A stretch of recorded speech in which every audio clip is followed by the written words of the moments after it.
As we get nearer to closing out our extensive dissection of Bob Dutko's so-called proofs for the truth of the Bible through an examination of his alleged fulfilled prophecies concerning events surrounding the life and death of Jesus Christ, this episode will deal with Bob's assertion that certain verses in the Hebrew Bible foretold the resurrection of Jesus. Of course, it was also prophesied that he would be resurrected. This is prophesied in Psalm 16:10 and Psalm 33, as well as Psalm 49:5. And of course, we know that Jesus was resurrected. Setting aside the assertion that of course we know Jesus was resurrected, and merely assuming it for argument's sake, we need to note that from at least a literary standpoint, in proposing that Psalm 16 is in reference to the resurrection, Dutko is taking his cue from the book of Acts. In Acts 2, the Apostle Peter is addressing a crowd of fellow Jews. During his speech, he explains Jesus' arrest and crucifixion as having been preordained by God. He then specifically references David, the traditional author of the Psalms, as having prophesied Christ's resurrection, and quotes directly from Psalm 16.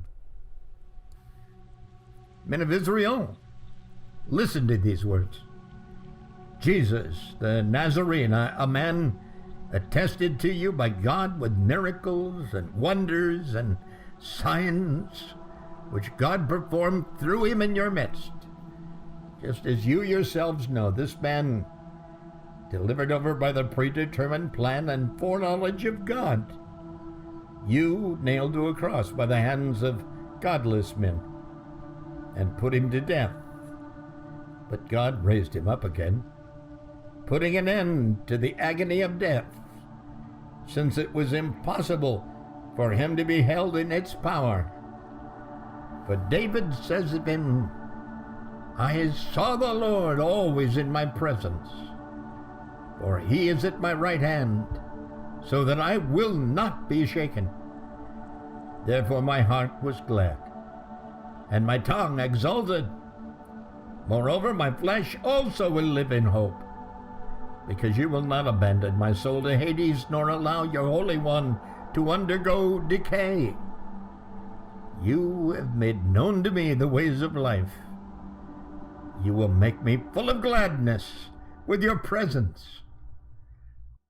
However, Psalm 16 is not about a future Messiah, regardless of who references it, and specifically verse 10, the one regarding not being abandoned to the realm of the dead or of seeing decay, is not a reference to Jesus' resurrection.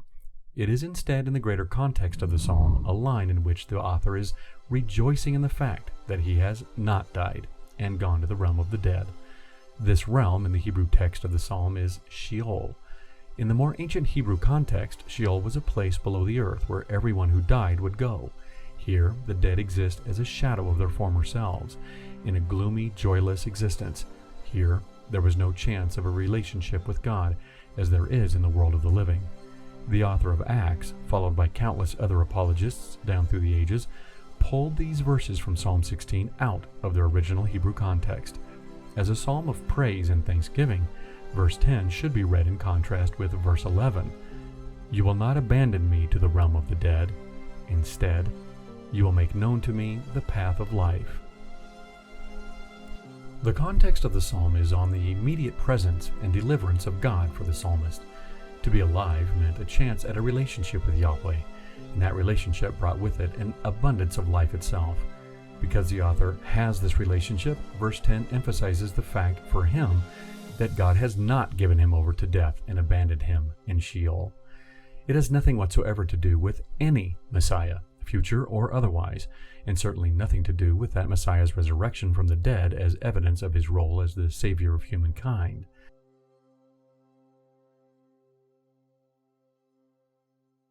Similarly, Psalm 30 is a song of thanksgiving. In it, the psalmist praises God for acts of kindness and mercy. The psalm juxtaposes accounts of trouble or danger with moments of deliverance and rescue. These descriptions of trouble or danger are often given as metaphors of sickness or death. It is in this theme that we find the so-called prophecy concerning Jesus' resurrection in verse 3. In verse 2, the psalmist praises God for having healed him when he cried out for aid. When did this happen to Jesus? In verse 3, we find a parallel thanksgiving in that the psalmist praises God for having brought his soul from Sheol and kept him alive, and therefore from going down to the pit, another metaphor for the world of departed souls. So in other words, this psalm is not about a person dying and then being risen back to life, particularly not about a future Messiah, but about a person who specifically did not die, having been kept alive and from going to the pit. As in the King James Version, O Lord, thou hast brought up my soul from the grave. Thou hast kept me alive, that I should not go down to the pit.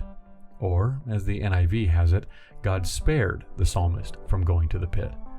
You, Lord, brought me up from the realm of the dead. You spared me from going down to the pit.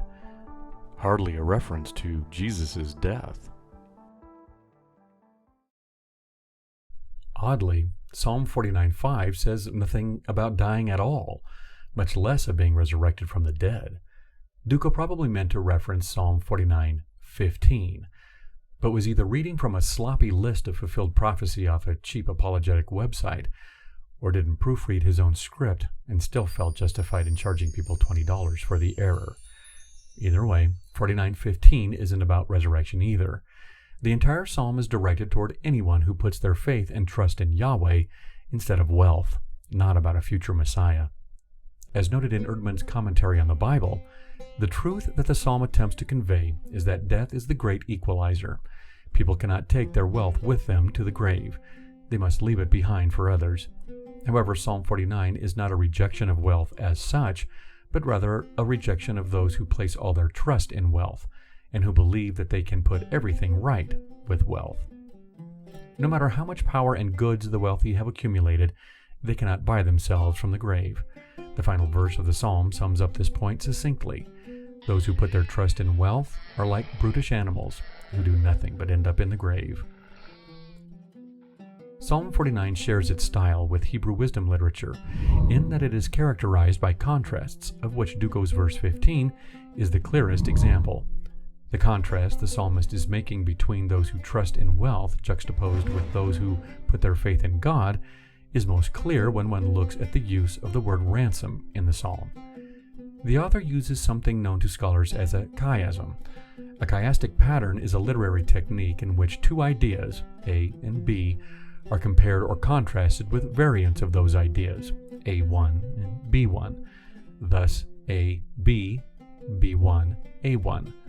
The pattern of Psalm 49 is used to show an exchange of power. The high and the wealthy cannot ransom their life from death. The humble who trust in God are ransomed by him. 49:15 is the verse where such a contrast emerges most clearly, and the only verse where God is the subject. But God will ransom my soul from the power of Sheol. The purpose of the contrast is to say that God is mightier than wealth and prosperity. What wealth cannot do, God can. In our next episode, we will look at Dutko's attempt to claim prophecy fulfillment in the post-resurrection events in the life of Christ. We'll see if he can finally find support for his assertion that fulfilled prophecy is proof that the Bible is true. Funding for this program was provided in part by the generous contributions of viewers like you via Patreon. Consider joining them at www.patreon.com/Bible Skeptic. Thank you.